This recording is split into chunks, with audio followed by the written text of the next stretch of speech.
دنیا کو اللہ کریم نے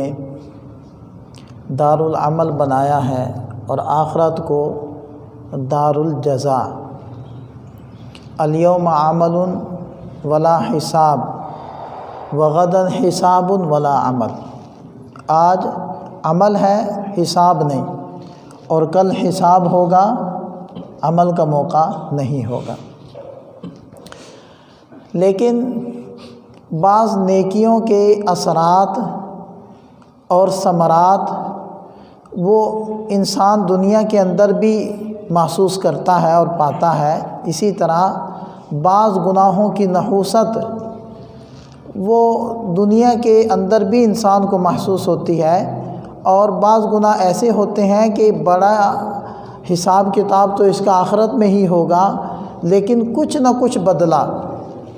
کچھ نہ کچھ سزا، اس کا کچھ نہ کچھ حصہ وہ دنیا میں بھی دے دیا جاتا ہے۔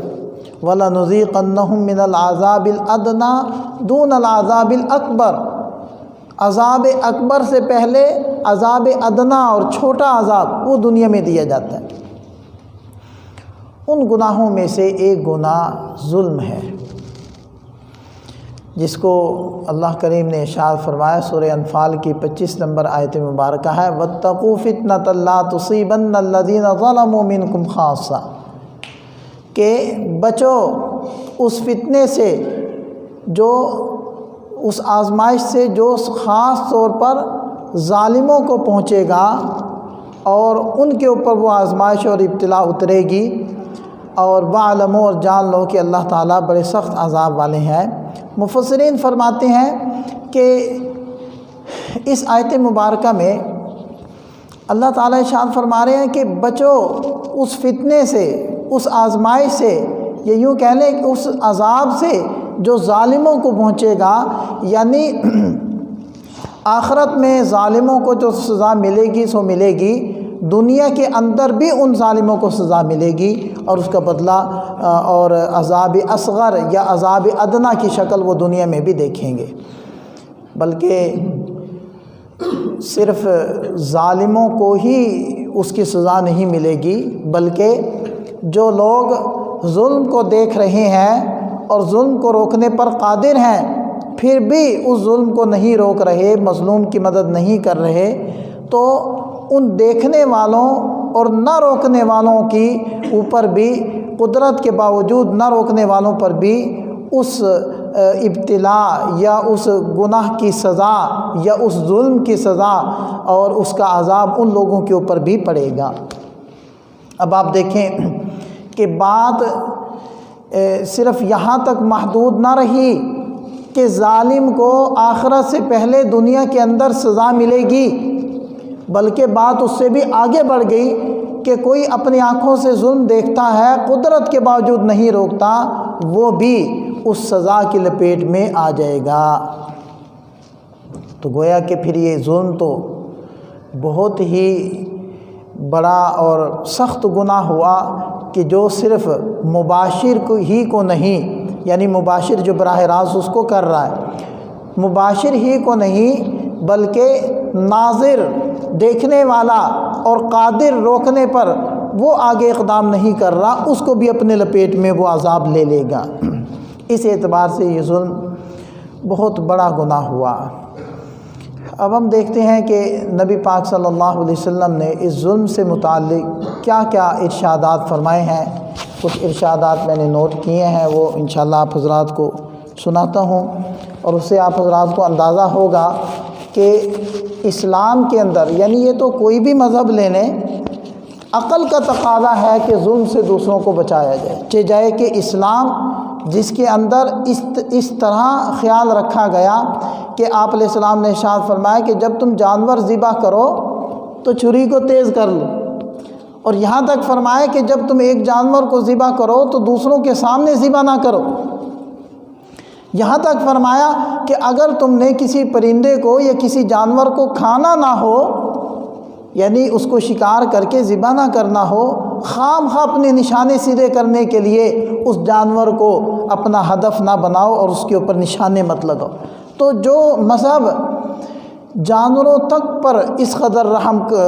کھاتا ہو اور اس کے لیے احکامات وہ بیان کرتا ہو، تو اس مذہب کے اندر انسانوں کے بارے میں کس قدر وسیع احکامات ہوں گے اور کس قدر احتیاط بتلائی گئی ہوگی۔ لہذا پہلی حدیث پاک میں ذکر کرتا ہوں، جس کو حضرت ابو ہریرہ رضی اللہ عنہ روایت کرتے ہیں کہ نبی پاک صلی اللہ علیہ وسلم نے ارشاد فرمایا، لا تحاسدوا ولا تناجشوا ولا تباغضوا ولا تدابروا ولا يبيع بعضكم على بيع بعض وكونوا عباد الله اخوانا، المسلم اخو المسلم لا يظلمه ولا يخذله ولا يحقره، التقوى ها هنا، ويشير الى صدره 3 مرات، بحسب امرئ من الشر ان يحقر اخاه المسلم۔ نبی پاک صلی اللہ علیہ وسلم نے ارشاد فرمایا کہ لا تحاسدوا، حسد مت کیا کرو آپس میں، ولا تناجشوا، نجش مت کرو۔ نجش کا مطلب ہوتا ہے کہ ایک آدمی نے کوئی چیز خریدنی نہیں ہے، خام خواہ وہ اس چیز کا ریٹ بڑھانے کے لیے بیچ میں ٹپک پڑتا ہے اور بولی لگا دیتا ہے کہ جی یہ 100 روپے کی خریدتا ہے، میں 110 دیتا ہوں۔ حقیقت میں وہ صاحب بائع کے ساتھ ملا ہوا ہے، بیچنے والے کے ساتھ، اور قیمت کو بڑھانا چاہتا ہے۔ تو وہ جب کہتا ہے جی میں 110 کی لیتا ہوں، تو یہ کہتا ہے جی میں 120 دیتا ہوں۔ تو خام خواہ ریٹ بڑھانا جو ہے لینے کی نیت نہ ہو، اور خریدنے والے کو مجبور کرنا اور اس کی مجبوری سے فائدہ اٹھا کر زیادہ قیمت دینے پر مجبور کرنا، اس کو کہتے ہیں نجش۔ تو آپ علیہ السلام نے ارشاد فرمایا ولا تناجشوا، ایسا مت کرو، ولا تباغضوا، آپس میں دشمنی مت کرو، ولا تدابروا، نفرت مت کرو، ولا یبیع بعضکم علی بیع بعض، تم میں سے کوئی بھی اپنے دوسرے مسلمان بھائی کی بیع کے اوپر یعنی ڈیل کے اوپر ڈیل نہ کرے۔ خریدنے کے لیے گیا کہ جی یہ چیز مجھے تو پسند ہے، جی یہ تو بک چکی، اس کی تو ڈیل ہو گئی، پیسے مل گئے، یا ابھی نہیں ملے لیکن بیانہ مل گیا، یا چلو بیانہ بھی نہیں ملا، صرف ڈیل ہو گئی، بات ہو گئی۔ کتنے کی بکی جی؟ یہ 1 لاکھ کی بکی، میں 1,10,000 دیتا ہوں۔ ٹھیک ہے، یہ ہے بیع کے اوپر بیع کرنا۔ یا ایک صاحب کسی سے ڈیل کر رہے ہیں کہ جی ان کی بات ابھی چل رہی ہے کہ بائع زیادہ مانگ رہا ہے، مشتری یعنی خریدنے والا کہتا ہے کہ میں کم دوں گا، ابھی وہ آپس میں گفت و شنید کر رہے ہیں، یہ بیچ میں سے ٹپک پڑتا ہے، وہ کہتے ہیں اس کو چھوڑو، میرے ساتھ بات کرو۔ یہ بھی بیع کے اوپر بیع کرنا، ڈیل کے اوپر ڈیل کرنے کے مترادف ہے، جس کو نبی پاک صلی اللہ علیہ وسلم نے منع فرمایا، اور بالکل یہی حکم ارشاد فرمایا ہے نکاح کے اندر کہ اگر کسی نے کسی کے ہاں پیغام نکاح بھجوایا ہے تو جب تک ہاں نہ اس کا کنفرم نہ ہو جائے اس وقت تک اس کو نہیں چاہیے کہ یہ ادھر پیغام نکاح بھیجے۔ یہ ہے کسی مسلمان کے پیغام نکاح پر اپنا پیغام نکاح بھیجنا، اس سے بھی آپ علیہ السلام نے منع فرمایا۔ ہاں جب ان کی بات مکمل ہوگی کہ جی نہیں ہم نہیں آپ کے بیچتے یہ چیز اتنی قیمت میں، ہمیں نہیں وارے میں، تو پھر ہے کہ پھر یہ کہہ دے کہ جی ٹھیک ہے میں اتنے دیتا ہوں۔ اور فرمایا کہ وَكُونُوا عِبَادَ اللَّهِ إِخْوَانًا، اے اللہ کے بندو بھائی بھائی بن جاؤ، المسلم اخو المسلم، مسلمان تو مسلمان کا بھائی ہے، لا یظلمہ، وہ ظلم نہیں کرتا، مسلمان مسلمان پر ظلم نہیں کرتا، اور مسلمان کو ذلیل نہیں کرتا، رسوا نہیں کرتا، مسلمان پر کو حقیر نہیں جانتا، گھٹیا نہیں سمجھتا۔ اور فرمایا کہ التقوی ہاں ہونا، تقوی تو یہاں ہوتا ہے۔ اور نبی پاک صلی اللہ علیہ وسلم نے یہ بات ارشاد فرماتے ہوئے 3 مرتبہ اپنے سینے کی طرف اشارہ فرمایا، التقوی ہاں ہونا، تقوی ادھر ہے۔ اس سے ایک اشارہ بھی ہوتا ہے کہ خام خواہ کسی کی ظاہری حیت دیکھ کر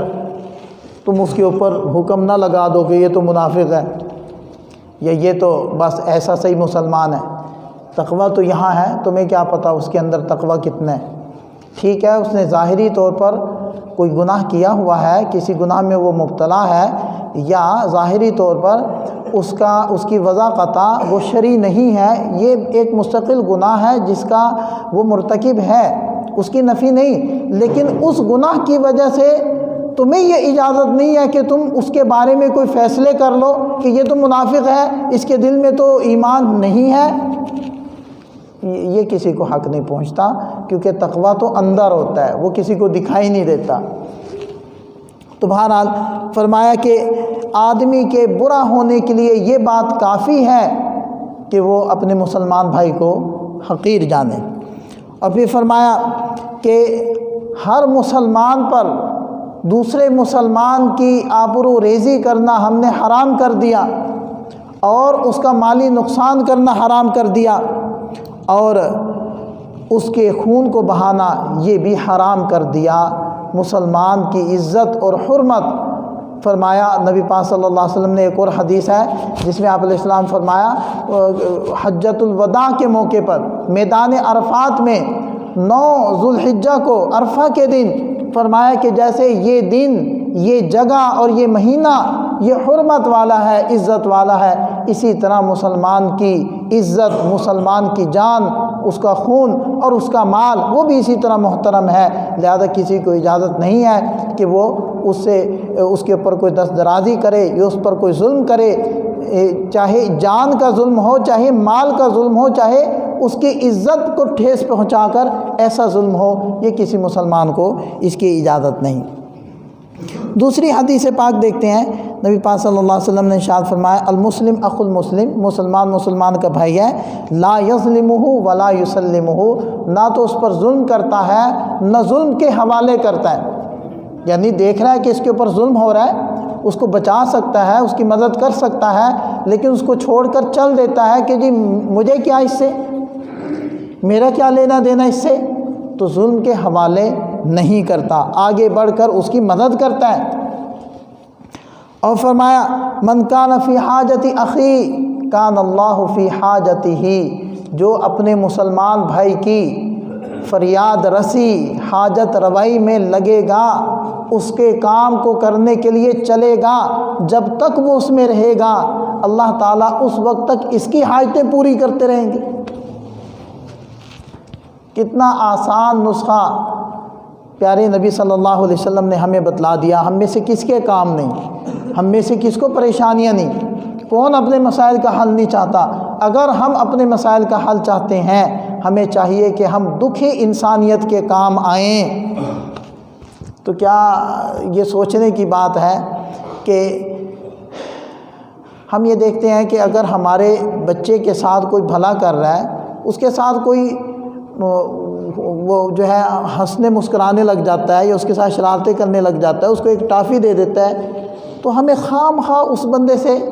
ایک محبت سی ہو جاتی ہے کہ کیوں یہ میرے بیٹے سے، یہ میرے بچے سے پیار کر رہا ہے، خام خواہ اس سے الفت ہو جائے، حالانکہ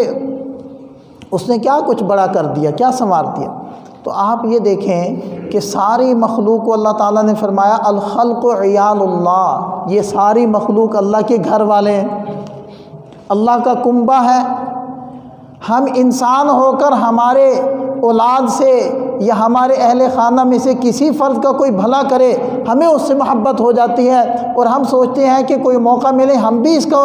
فائدہ پہنچائیں اور اس کا کوئی کام کر دیں۔ تو پھر جب ہم اللہ کی دکھی جو مخلوق ہے، انسانیت ہے، اللہ کا جو کنبہ ہے، اس کا بھلا کریں گے، تو کیا اللہ تعالیٰ کو ہم پر ترس نہیں آئے گا کہ اللہ تعالیٰ ہمیں ایسے ہی چھوڑ دیں گے؟ جیسے کہ سابقہ جمعے پر بھی میں نے حدیث سنائی تھی کہ جب حضرت سعد بن عبادہ رضی اللہ عنہ نے یہ بات عرض کی کہ اللہ کے رسول، میں تو یہ کہتا ہوں کہ میں اگر اپنے گھر والوں کے پاس کسی غیر مرد کو دیکھ لوں تو فوراً تلوار سے اس کے سر کو الگ کر دوں گا۔ تو نبی پاک صلی اللہ علیہ وسلم نے ارشاد فرمایا صحابہ سے، تمہیں حیرت ہو رہی ہے سعد کی غیرت سے؟ میں اس سے زیادہ غیور ہوں، اور اللہ تعالیٰ وہ مجھ سے بھی زیادہ غیرت والے ہیں۔ تو جتنی محبت ہمیں ہوگی، اس سے بڑھ کر جب ہم دکھی انسانیت کے کام آئیں گے، اللہ کو ہم سے محبت ہوگی۔ اور جیسے ہم سوچتے ہیں کہ میں اس کا کوئی بھلا کر دوں،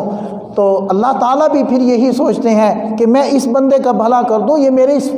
جو ہے دکھی بندے کے کام آیا، تو پھر جس کا اللہ بھلا کریں گے اس کے بھلے سے کوئی روک سکتا ہے؟ اس کو خیر ملنے سے کوئی رکاوٹ ڈال سکتا ہے؟ تو بہترین نسخہ، ایک صاحب اپنا واقعہ بیان کرنے لگے، کہتے ہیں کہ جی مجھے ڈاکٹر نے اتنی بیماریاں بتلا دیں کہ بس مجھے یہی لگتا تھا کہ شاید میں چند دنوں کا ہی مہمان ہوں، اور ڈاکٹری رپورٹیں بھی یہی تھی کہ آپ اتنے دنوں کے مہمان ہیں، جو نصیحت وصیت کرنی ہے وہ کر لیں۔ تو کہتے ہیں کہ کسی بھلے آدمی سے میرا ٹاکرا ہو گیا، وہ میری عادت کے لیے آیا، اس نے کہا کہ میں آپ کو ایک بات بتاتا ہوں، آپ اپنے گاؤں جائیں اور وہاں اللہ تعالیٰ نے آپ کو مال تو دیا ہے، آپ وہاں دیکھیں کہ کوئی ایسا بیچارہ غریب ہوگا جس کو جو اپنی روٹی پوری نہیں کر پا رہا ہوگا، تو آپ اس کو ایک بھینس لے کر دے دو، کچھ بکریاں لے کر دے دو تاکہ اس کا سرکل چلے۔ کوئی بیچارہ بہت ہی غریب چرواہا ہوگا جس کے پاس اب کچھ بھی نہیں رہا ہوگا، اس کو کچھ بکریاں لے کر دے دو، اس کو کچھ گائے لے کر دے دو۔ کوئی ایسا مزارع ہوگا جو بیچارہ بالکل محروم گھر میں بیٹھا ہوگا، اس کو کوئی زمین لے کر دے دو، بھلے زمین اپنے پاس رکھو، اس کو کہو کہ اس کے اوپر کاشت کرو، اس کا سرکل چلاؤ۔ تو اگر تم ایسا کرو گے تو انشاءاللہ امید ہے اللہ تعالیٰ کی ذات سے۔ وہ کہتے ہیں کہ میں نے ایسا ہی کیا، میں اپنے گاؤں چلا گیا، مجھے ایسے ڈھیروں بندے مل گئے جو بیچارے قسمہ پرسی میں تھے۔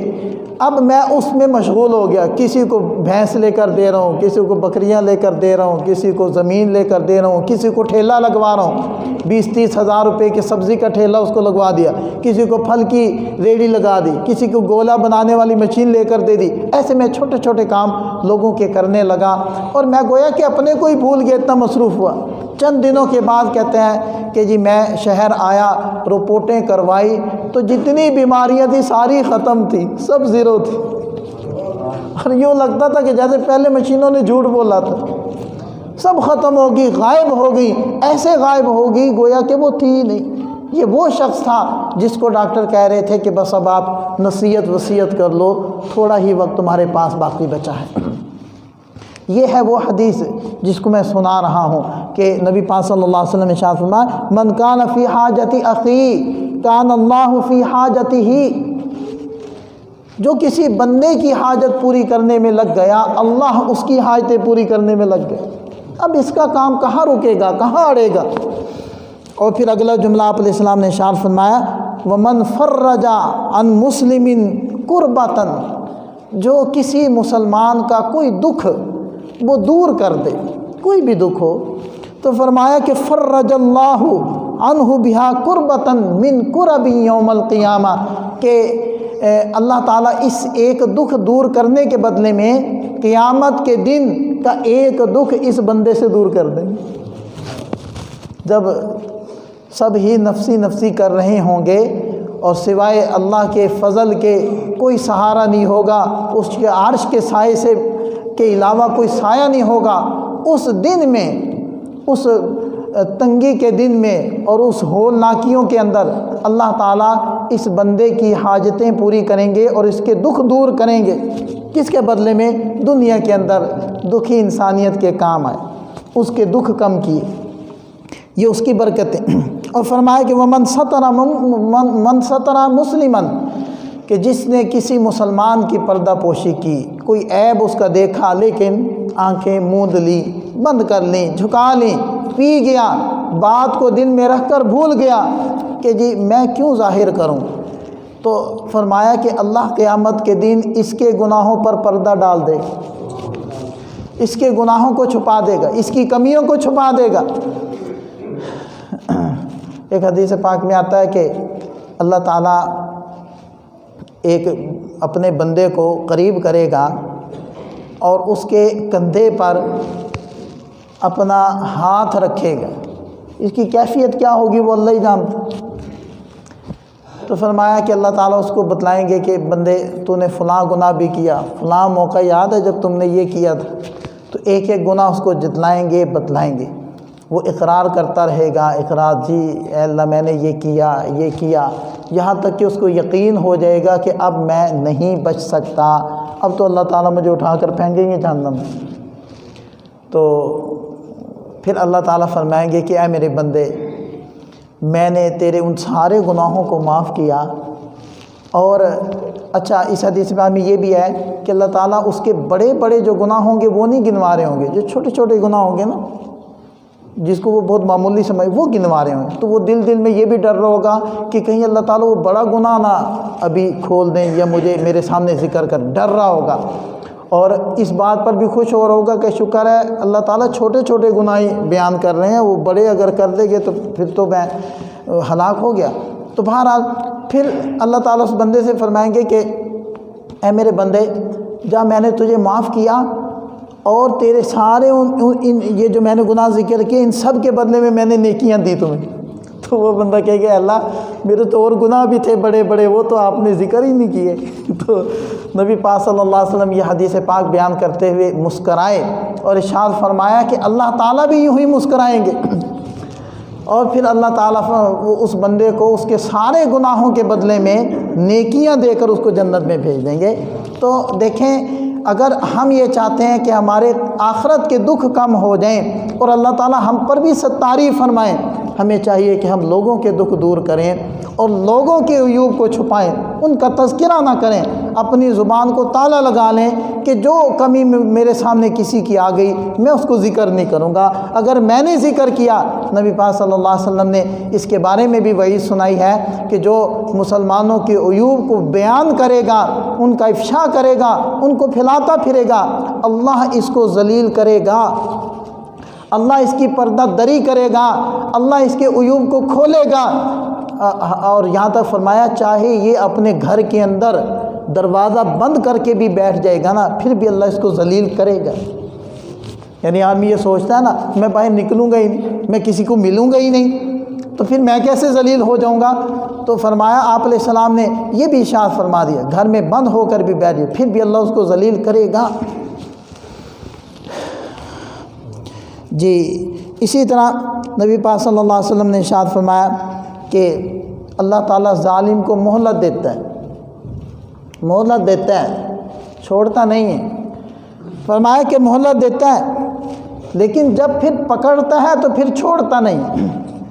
جب پکڑ لیتا ہے تو پھر چھوڑتا نہیں ہے۔ اور پھر نبی پاک صلی اللہ علیہ وسلم نے یہ بات فرما کر قرآن کریم کی آیت پڑھی، وَكَذَلِكَ أَخْذُ رَبِّكَ إِذَا أَخَذَ الْقُرَىٰ وَهِيَ ظَالِمَةٌ، کہ اسی طرح جب تیرا رب پکڑ لیتا ہے ظالم بستی کو تو پھر وہ چھوڑتا نہیں ہے۔ تو اس لیے اگر کہ کوئی ظلم کر رہا ہے اور اس کے اوپر ابھی اللہ تعالیٰ کی پکڑ نہیں آ رہی تو اس کو بھی ہوش کے ناخن لینے کی ضرورت ہوتی ہے کہ اللہ تعالیٰ مجھے مہلت دے رہے ہیں اور اللہ تعالیٰ رسی کو ڈھیلا چھوڑ رہے ہیں کہ دیکھنا چاہتے ہیں کہ جاتا کہاں تک ہے، پھر اچانک ہی رسی کھینچے گی، پھر اچانک کھینچ لی جائے گی۔ اور یہ بڑی ہی خطرناک بات ہوتی ہے کہ جب آدمی گناہوں میں پڑا ہوا ہے، گناہ کر رہا ہے اور اللہ تعالیٰ کے انعامات اس کے اوپر آ رہے ہیں، وہ سمجھتا ہے کہ میں ٹھیک ہوں۔ جیسے یہودی کہتے تھے کہ ہمیں دنیا میں اللہ نے مال دیا، آخرت میں بھی ہمیں مال ملنا ہے، جنت ہماری ہے تمہاری نہیں ہے، اگر تم اللہ کے محبوب ہوتے تو تمہیں اللہ مال دیتا، تم کیوں فقیر ہو؟ نحن ابناء اللہ واحبا، ہم اللہ کے بیٹے ہیں، ہم اللہ کے محبوب ہیں۔ یہ انسان کو دھوکہ لگتا ہے کہ گناہوں کے ساتھ جب نعمتیں ملتی رہیں، نعمتیں رکیں نہ، تو انسان کو دھوکہ لگتا ہے کہ میرا رخ ٹھیک ہے، حالانکہ وہ رخ ٹھیک نہیں ہوتا،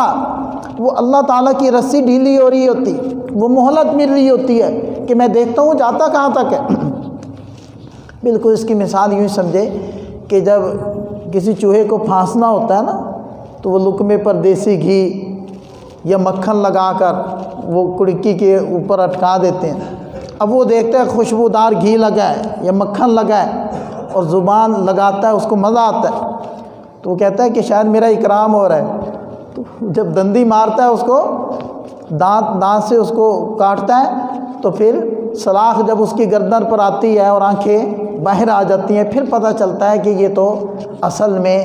مہلت تھی، جو اب ختم ہو گئی۔ بالکل یہی انسان کا معاملہ ہوتا ہے کہ اگر وہ گناہوں میں پڑا ہوا ہے، نافرمانیوں میں پڑا ہوا ہے اور نعمت اللہ تعالیٰ کی بارش کی طرح برس رہی ہے، اب اس کو ہوش کے ناخن لے لینے چاہیے کہ کہیں ایسا نہ ہو کہ یہ نعمتیں چھن جائیں اور اچانک میں اللہ تعالیٰ کی پکڑ میں آ جائیں۔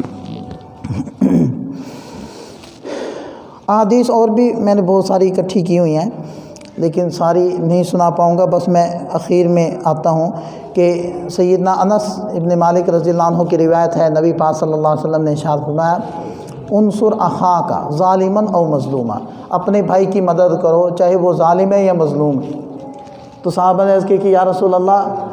مظلوم ہے پھر مدد کریں، یہ تو بات سمجھ میں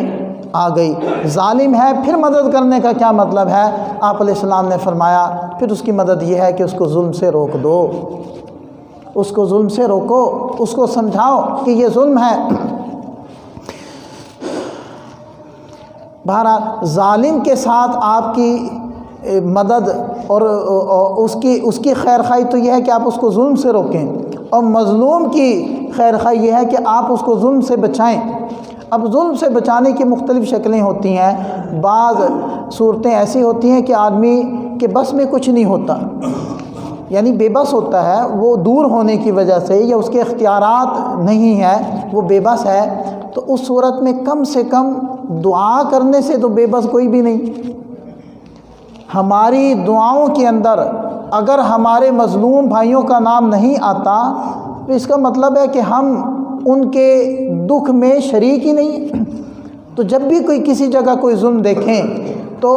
پہلے نمبر پر تو ہم ان کو دعاؤں میں یاد کریں، اللہ تعالیٰ سے دعا مانگیں کہ اللہ تو اس ظلم کو ختم فرما، اللہ تو مظلوم کی مدد فرما۔ دوسرے نمبر پر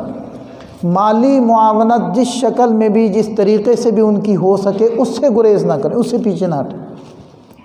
ٹھیک ہے جی، مالی معاونت ان کی کریں جس طریقے سے ہو سکے۔ اور تیسرے نمبر پر اس ظلم کے خلاف آواز اٹھائیں جس پلیٹ فارم پر بھی ہمارے لیے ممکن ہو، قلم کے ذریعے سے یا آواز بولنے کے ذریعے سے یا کوئی چیز شیئر یا پوسٹ کرنے کے ذریعے، جو بھی کوئی ذرائع ہیں، سارے ذرائع وہ جو ذریعہ ہمارے اختیار میں ہو، بس میں ہو، اس ذریعے کو استعمال کرنا، یہ بھی مظلوم کی مدد۔ اور اگر کسی کے بس میں ہے تو پھر اس کا صرف دعا کرنا یا صرف زبانی الفاظ بول دینا وہ کفایت نہیں کرے گا، پھر تو اس کو اپنے ہاتھ کی طاقت کو استعمال کرنا پڑے گا۔ اگر وہ نہیں کر رہا تو پھر اس کی طرف سے صرف دعا کرنا کافی نہیں ہوگا۔ یہ دعا کرنا ان کے لیے ہے جن کے بس میں نہ ہو، یہ مالی مدد کرنا ان کے لیے ہے جن کے بس میں نہ ہو، جس کے بس میں ہے وہ اپنے ہاتھ کی قوت سے وہ ظلم کو روکے گا اور آگے بڑھ کر ظالم کا ہاتھ پکڑے۔ تو بہرحال ظلم کی بہت ساری قسمیں ہیں، اس کو بھی ہم انشاءاللہ تذکرہ کریں گے، اور بھی جو ظلم کے بارے میں نبی پاک صلی اللہ علیہ وسلم نے ارشادات فرمائے ہیں وہ بھی انشاءاللہ آپ حضرات کے سامنے رکھیں گے۔ اللہ تعالی ہمیں سمجھ عطا فرمائے، عمل کی توفیق عطا فرمائے۔ وآخر دعوانا الحمدللہ۔